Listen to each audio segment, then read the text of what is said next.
From the Gospel recorded by St. Matthew, chapter 26, verses 26 through 28, you'll find these words. Matthew, the 26th chapter, verses 26 through 28, emphasis on the A part of verse number 28. Matthew 26 chapter, beginning at verse 28, reads, "And as they were eating, Jesus took bread and blessed it, broke it and gave it to the disciples and said, 'Take, eat, this is my body.' And he took the cup and gave thanks and gave it to them, saying, 'Drink ye all of it, for this is my blood of the New Testament, which is shed for many for the remission of sin.'" And that A part of verse number 28, we want to take our text from, "This is my blood. This is my blood."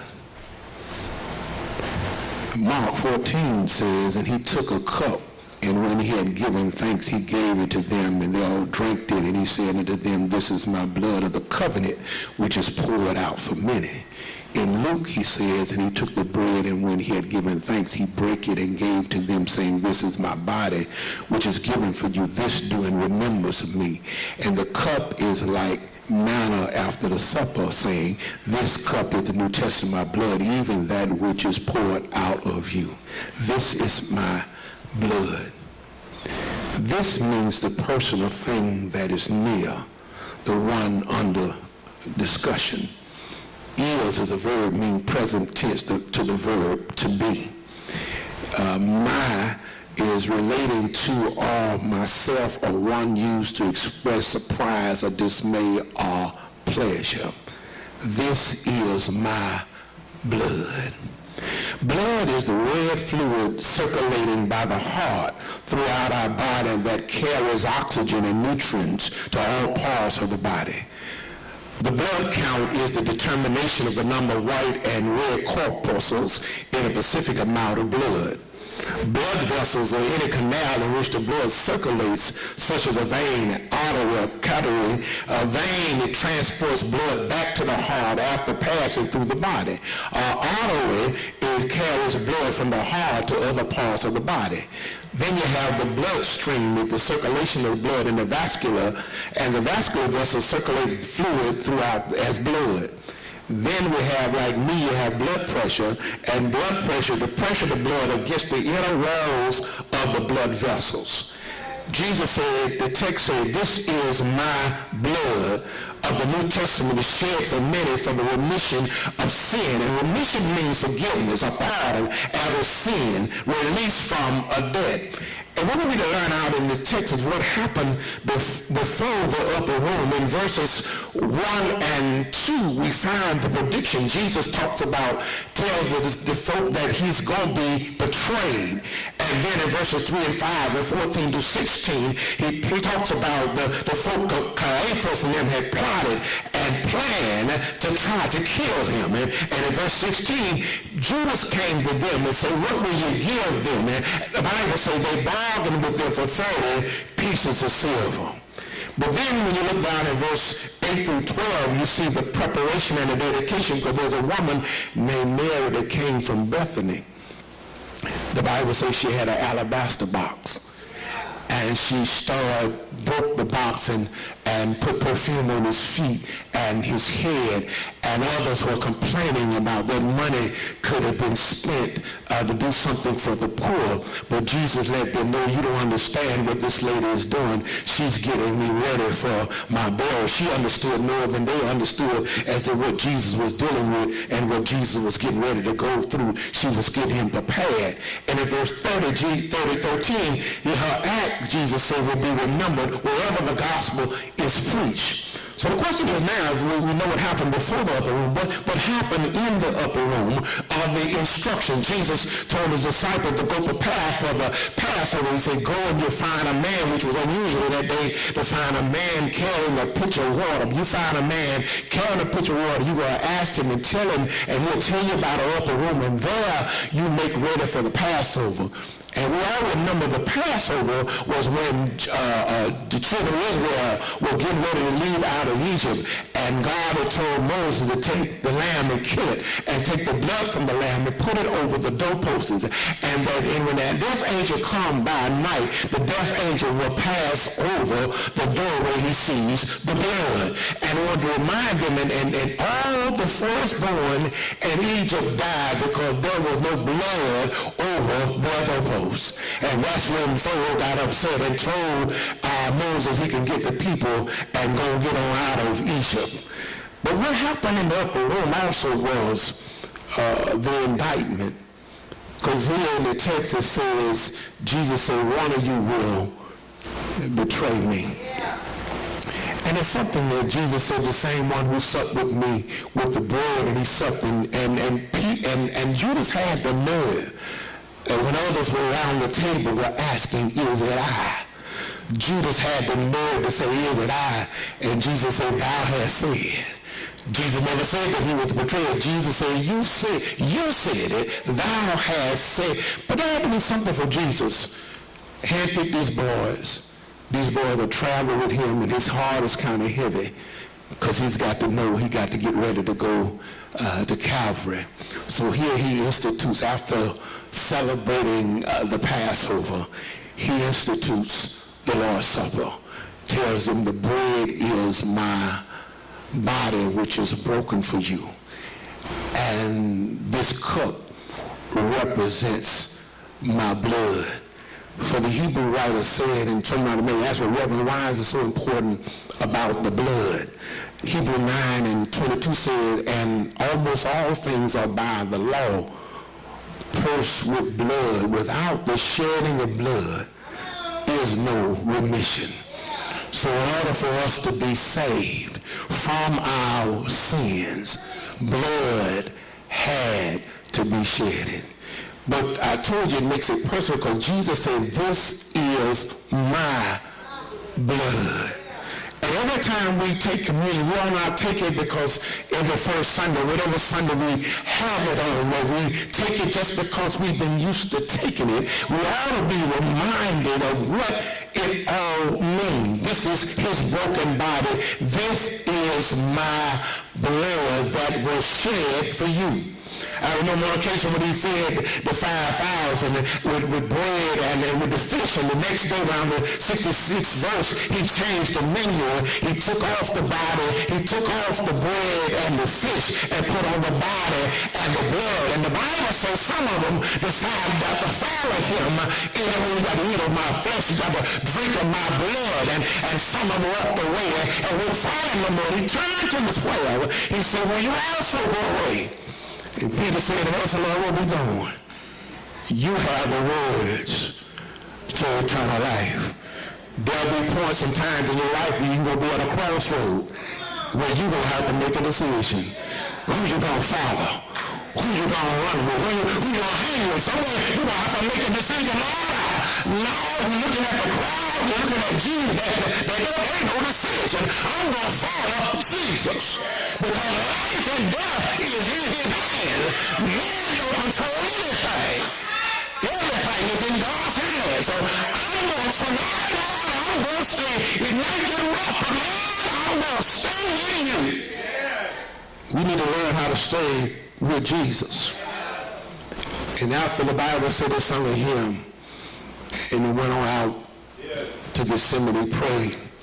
And Luke talks about how he prayed so hard that sweat like drops of blood ran down. In an agony, he prayed. And we know how they carried him from Judgment Hall to Judgment Hall. And Pilate found no fault in him. We know how they hung him on the cross, how he died, how they pierced him in the side. Water for baptism, blood for redemption. He died, but the story don't end there. Early Sunday morning, he got up and declared to the world, all power is in him, and because he lives, I can face tomorrow. I don't know what's happening tomorrow, but because he lives, I can face tomorrow because he lives. The Bible, all fear is gone because God has not given us the spirit of fear. Because he lives. And then getting out of here, I just want to remind us of some songs that deal with the blood.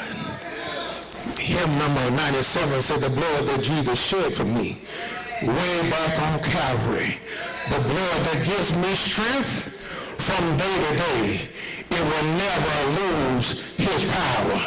Hymn 145 said, just as I am without one plea, but that thy blood was shed for me, and that thou biddest me to come, O Lamb of God, I come.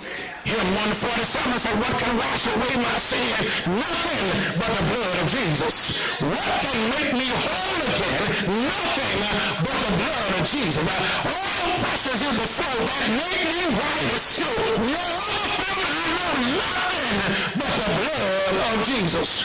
Hymn number 93 said, oh, what a shame to kill him there on that rugged cross. But such a death was needed to recrest us all the lost. His blood was made a ransom to see the captives free. I know that I'm included because he will remember me. 137 said, would you be free from the burden of sin? There's power in the blood, which will over evil and victory win.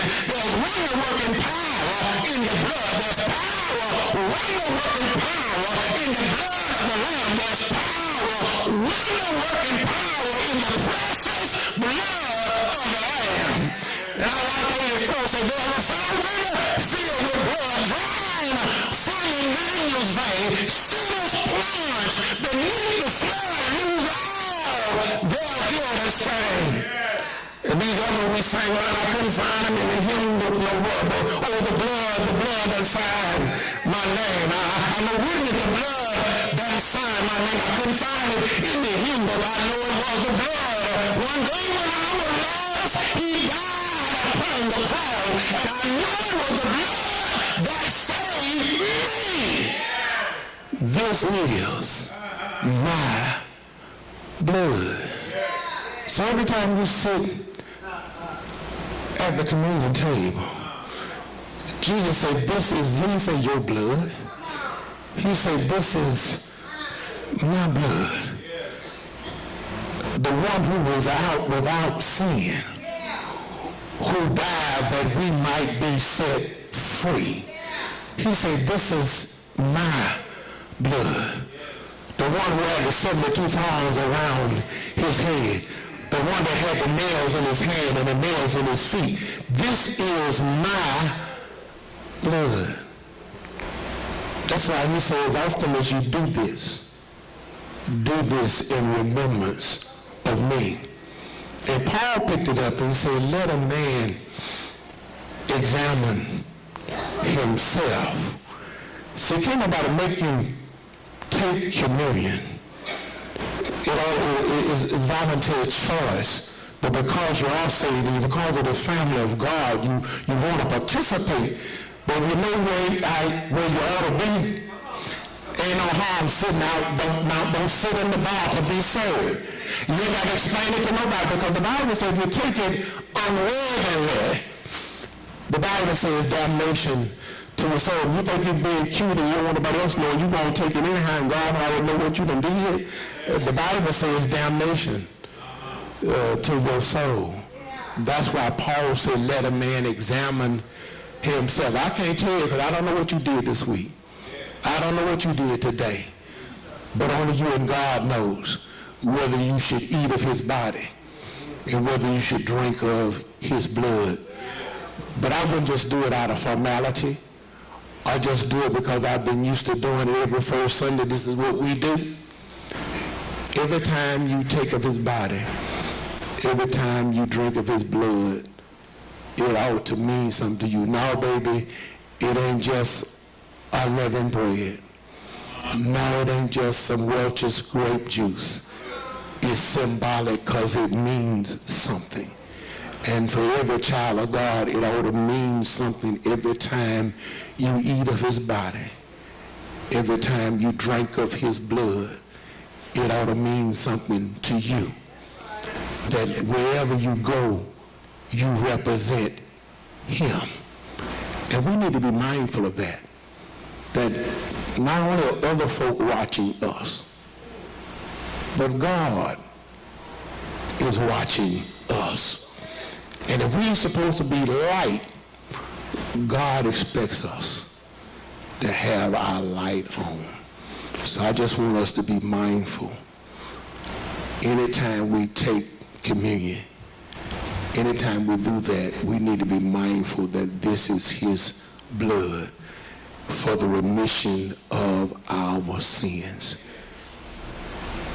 And a lot of us, I would be mindful that a lot of people beat up on themselves, or they allow the devil to beat up on you. God has already forgiven you. You got to learn how to forgive yourself.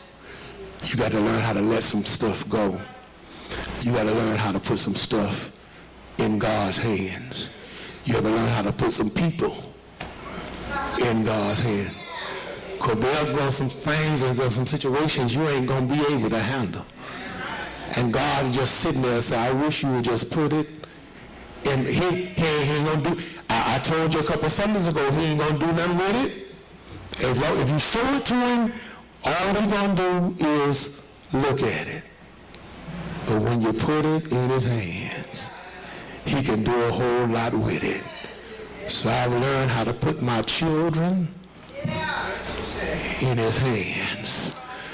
Because I can tell him about my children all day long, and God will sit there and listen.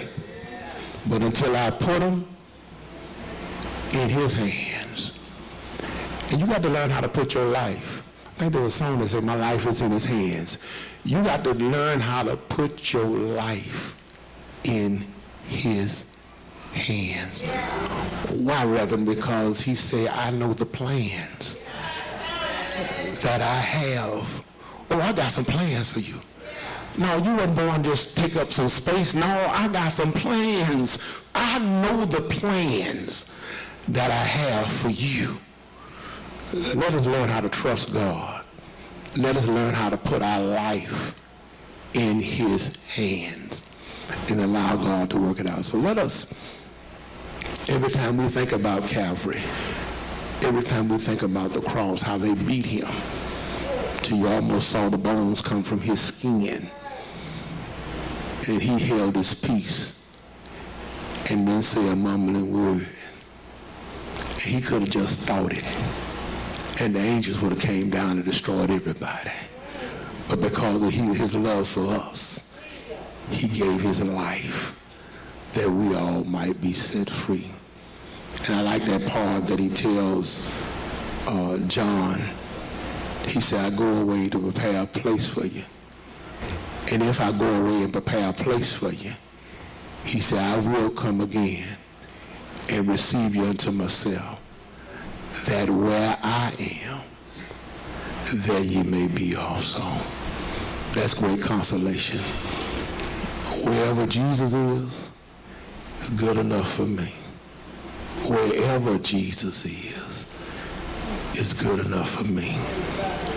I want to be with him. Let us get our hearts and our minds ready for communion and the washing of the saints' feet.